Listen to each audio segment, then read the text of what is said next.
Thank you. My name is Ken Shikama, and I work for the RChain cooperative. I am a developer on the Casper team. So today I would like to introduce you to the evolution to CBC Casper. Just to start off, like, how many of you are developers here? Okay, it's good to hear. Hopefully I won't bore anyone, because I wanted to start with a bit of history on how Casper came about. And so really we have to start from the origin of distributed systems. And in some sense, we could call Leslie Lamport's original 1978 paper, this is the first page, but it's time clocks and the ordering of events in a distributed system.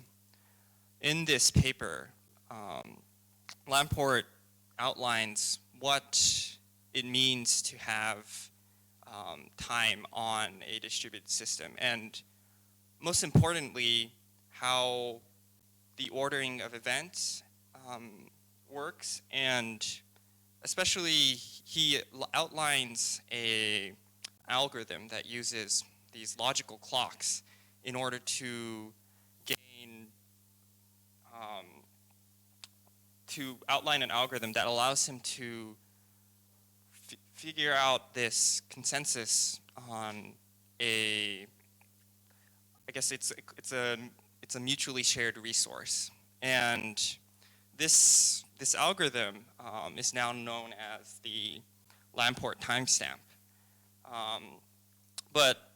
And so this was really the first, at least, documented consensus algorithm. And the issues, so in 1982, Lamport consensus algorithm that actually accounts for malicious processes. And one neat thing that he shows is that if the messages that you pass around are either unforgeable or they're signed in some way, then the algorithm can tolerate an arbitrary number of faults. And so, but it wasn't until like 2005 that Aspnes laid out or suggested to use these moderately hard computational puzzles that allowed for a consensus algorithm that is, as the previous paper laid out, Byzantine fault tolerant, but it also allows for the processes that are participating in the algorithm to be anonymous. And so, Satoshi, or whoever he is used this idea to gain consensus over addresses and their balances. And this is through a mechanism known as proof of work. And so there's been this history that leads up to Bitcoin's proof of work that I feel like is not really, I guess, elaborated a lot. And in 2011, someone on the Bitcoin Talk forum came up with this idea that instead of using the computational resources to show a proof of work, why don't we just come up with a way where we can just use the economic value of the token and stake that instead of having to use a proof of work mechanism. And so the obvious advantage of such a mechanism is, well, it doesn't require a lot of computational waste. And so But proof of stake isn't a consensus algorithm in itself, or at least that's how I view it. And what really, there are many proof of stake networks, but the general idea is if you just use some kind of economic value to secure your chain, or specifically you stake some of this economic value and you will lose it if you somehow misbehave, then you are using a proof of stake system. And starting from around 2014, Vlad Zamfir, who currently works for the Ethereum Foundation, he started building a proof of stake network which he calls CBC Casper. The CBC stands for correct by construction. And so one of the, I've been kind of glossing over or casually mentioning this consensus algorithm, but I just want to spend some time here to elaborate what consensus means. And so for something to be a consensus algorithm, usually it is considered that you need 3 properties. One is validity, which just means if all proper processes agree upon some value v, then that value v must have been originally proposed by some proper process.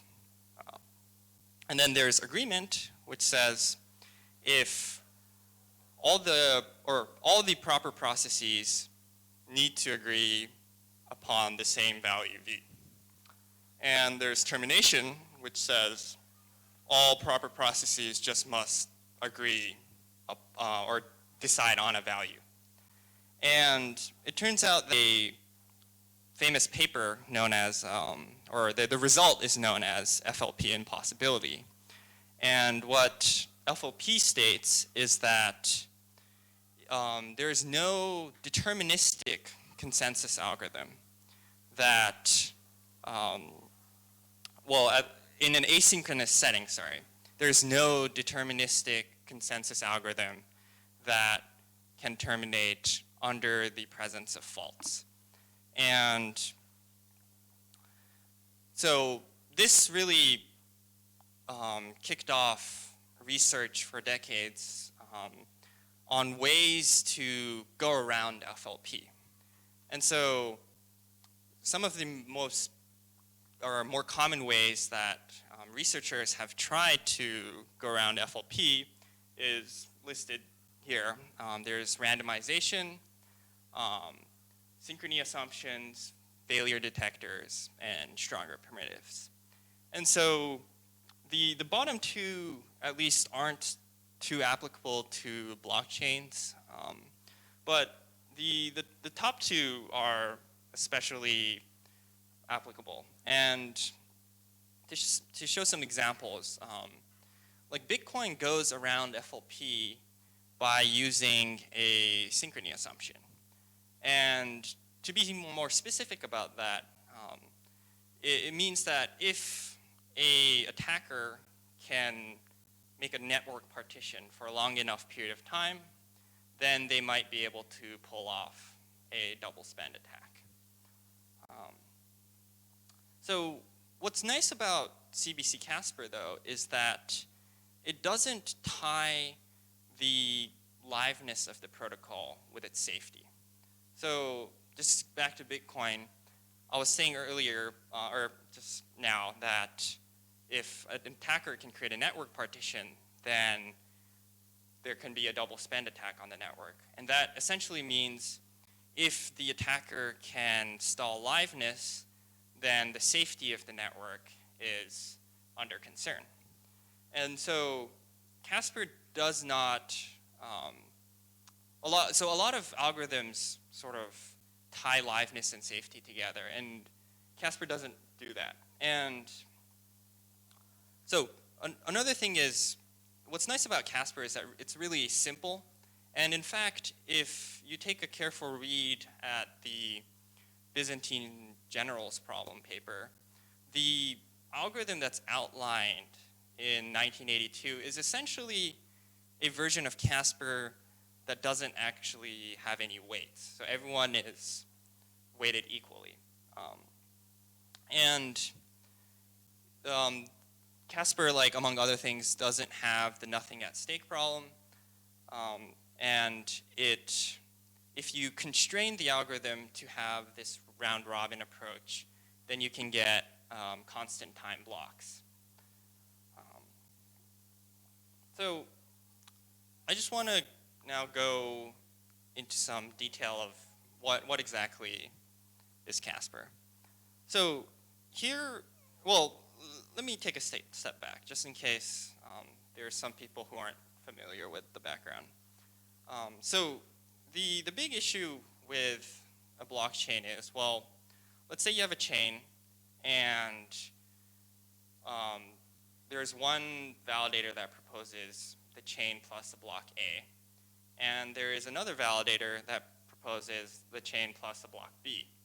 So now you have a fork in the chain. It could be either the chain plus A or the chain plus B.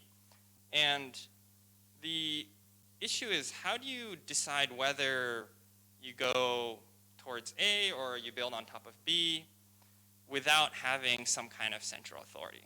Because if there's a central authority, then this problem is relatively simple in that the central authority just says, oh, well, everyone should pick A, then that will be the end of that. But in distributed systems, you can't have a natural leader, and especially if your processes are anonymous, or in other words, your validators, or in Bitcoin, your miners are anonymous. And so in these situations, well, Bitcoin has come up with a relatively simple solution where you just take the chain with the highest difficulty. In proof of stake, though, you don't have computational power. And so what instead you have, or stake, which corresponds to each validator's weight, and will be a part of the chain. So this is a very simple example. And each column represents the validator's blocks that they propose. And the ovals that are shown here, these are blocks. And if you can see, like the solid lines, these are parent pointers, and the dotted ones are justification pointers. And just in case you can't see, the left column is a validator with weight 2, and the right column is a validator with weight 3. And just to be clear, the dotted lines, the justification pointers, mean that it means that I have seen the block before. And the parent pointer means I'm going to build on that block. Is there any questions about any symbols or lines on this diagram so far? Okay. Yes? Yes. Thank you. Good to hear. All right. So the general idea of, well, sorry, one more thing. What I'm going to try to outline here is how CBC Casper does the equivalent of picking the longest chain in Bitcoin. And so the first step is you take each validator's weight and take their latest message. Their latest message, or their latest blocks, is the value at, or the oval at the very top of their column. Oh, sorry. And in case it wasn't clear, the y-axis is time. So like the blocks that are higher in the column are the ones that the validator has produced the latest, so to speak. And so here I show the first step of the process for each validator. So here, the validator with weight 2 has added, or at least this is done all in code, but there's some notion that the block, the latest message from that validator has a score of 2 now. And then similarly on the right side, the validator with weight 3 has a score of 3 for its latest block.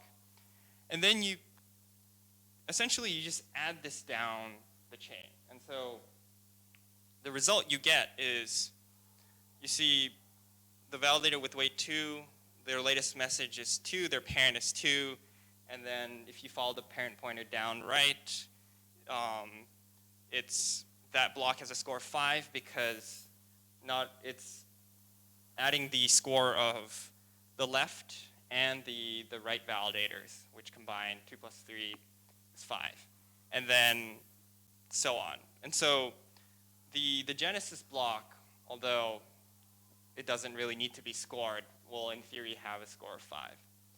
And so once you have done this process of scoring, now you can start from the genesis block and pick the forks that have the highest score. And so here, the first choice is between the going left or right, and if you go left, that would be a score of 0. If you go right, that would be a score of 5. So you go right, and then the next choice is between, again, 0 and 5, and you go up to the block with the score of 5, and then finally the choice is between the score of 2 and 3, and then so you go up to the one with score 3. And this might be like a, I don't know, superfluous exercise, because if there's only 2 validators and one has more weight, obviously the validator that has more weight will always have its blocks included. And so like if this continued, you will always see that the red line that you see here will be towards the right column. And so what I just outlined, that red line, that's known as the fork choice.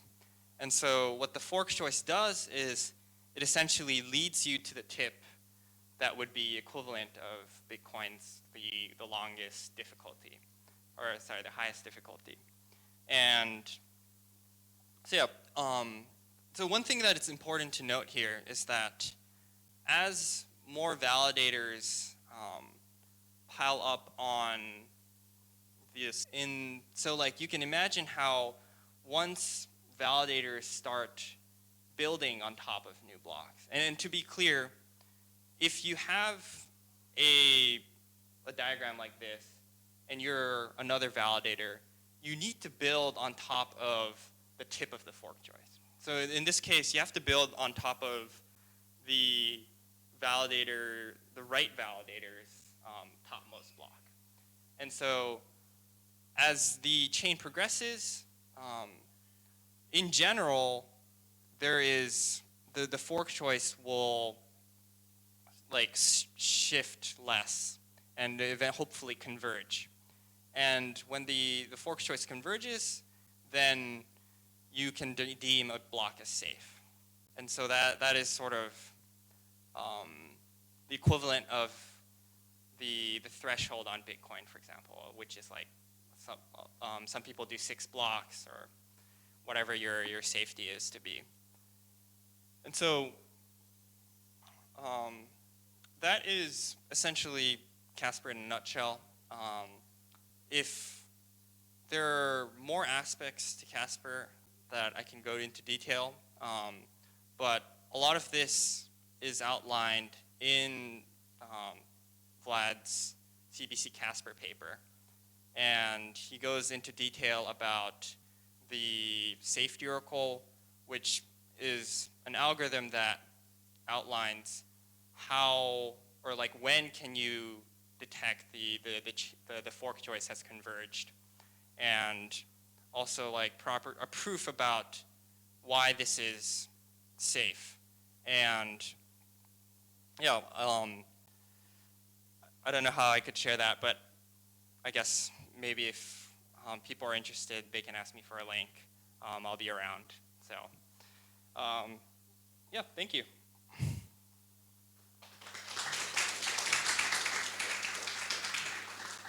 Do you take questions? Yes, please. Are there any questions?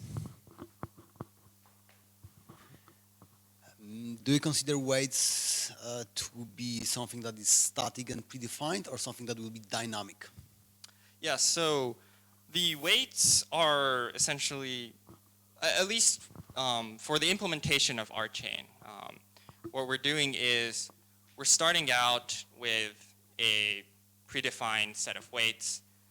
The manner of which is decided off-chain. We have a cooperative, through their governance or off-chain governance, they'll decide who is the original set of validators. And then we also have a plan to allow for validator rotation. And the idea there is if there will be a queue of validators that want to join, and we'll have a threshold on some number of blocks, and at a certain modulo number of blocks, we'll swap in some validators and randomly select validators to swap out. And the neat part about Casper is if you assume that the new validator set is just a completely new set, even if they share some validators with the old ones, the safety proof carries over cleanly. And I guess it's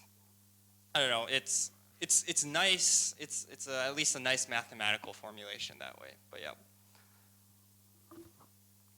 Any other questions?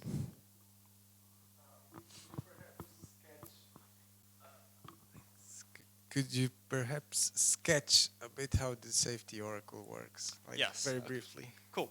So the general idea is you see how, like, for example, well, in this diagram at least, let's say you wanted a safety of 100%, which means if any validator here equivocated, then like if either validator equivocated, then the protocol would still be okay, or at least the block that you deem safe will still be safe. And so the genesis is kind of an obvious one because you've sort of agreed that, well, you will never switch out from the genesis. And so you can say the genesis is finalized. That's the, sort of the word for we won't move the fork choice away from this block. And so the next natural choice is this block on the bottom right. And so the safety oracle would take in that block along with, well, the entire DAG. But it's going to try to figure out whether that block should be finalized or not. And so the first thing it does to start is it takes the two latest messages, or if there are multiple validators, it will be as many latest messages as there are validators. And it will see if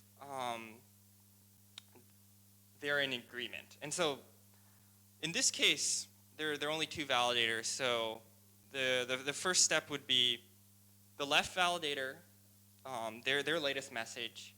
They would traverse down their justification pointer to the validator with weight 3. And so the idea here is they're trying to say, like, what is the latest thing I saw from that other validator? And so the latest thing I saw is this middle block in the right column. And that block is pointing to the block in question, so to speak, or it's building on top of the block in question. And so that is saying the validator with weight 2 sees that the validator weight 3 is agreeing with the candidate, or the candidate is that bottommost right block that we're trying to determine safety on. And then we repeat the same for the validator with the weight 3. So we start with the latest message, and we say, so what is the latest block that latest message has seen from the validator with the weight 2? and that is the second block on the left hand, the second block on the left column. And that block has a parent pointer to the candidate. And so we say, oh, yeah, the validator with weight 3 sees that the validator with weight 2 agrees with the candidate. And so this is one cycle. And so just with this, you can have some degree of safety on the candidate.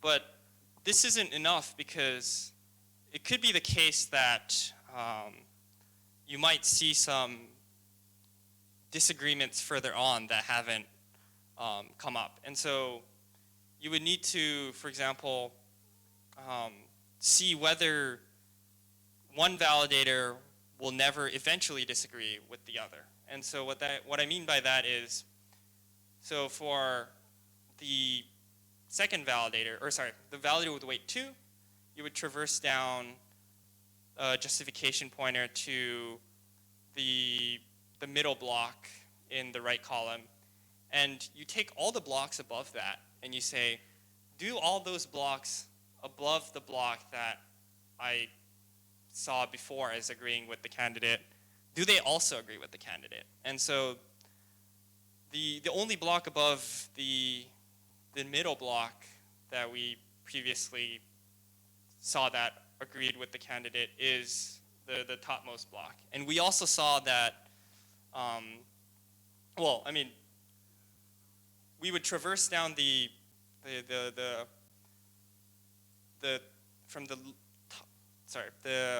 rightmost, the top right block.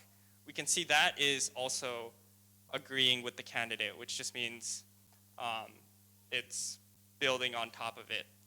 And then you would do the reverse for from the validator with weight 3 to the validator with weight 2.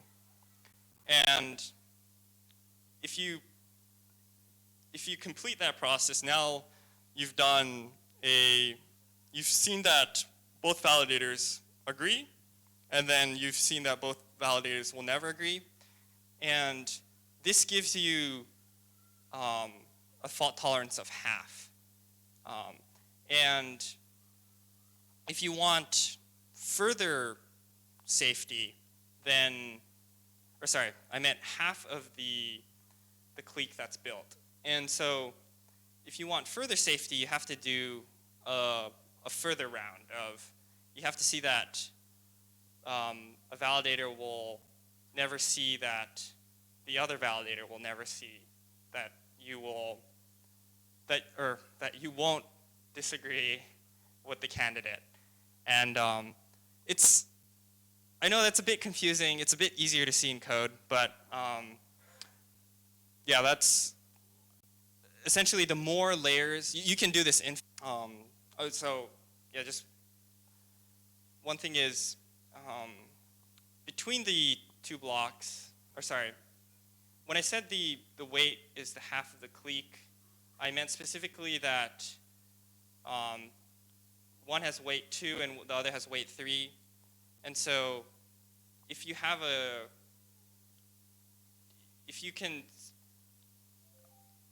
can go through the 4 checks that I defined before, then you can add up their weight, and that would be 5.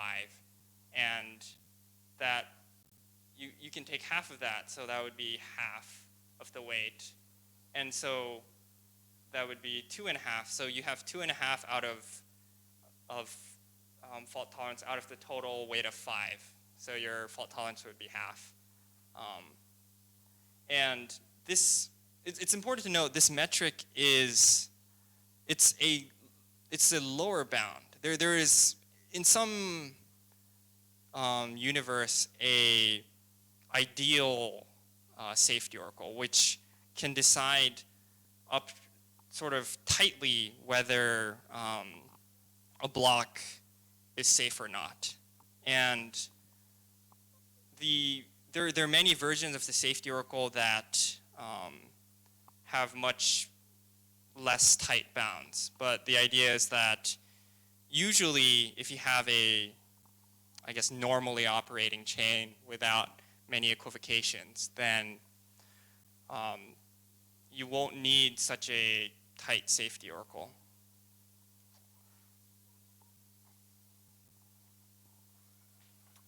Any other questions? Okay, so please give Kent another round of applause. Thank you. And we're going to have a short break, around 5 minutes, and then we're going to start with the second presentation.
Tak, zobaczymy.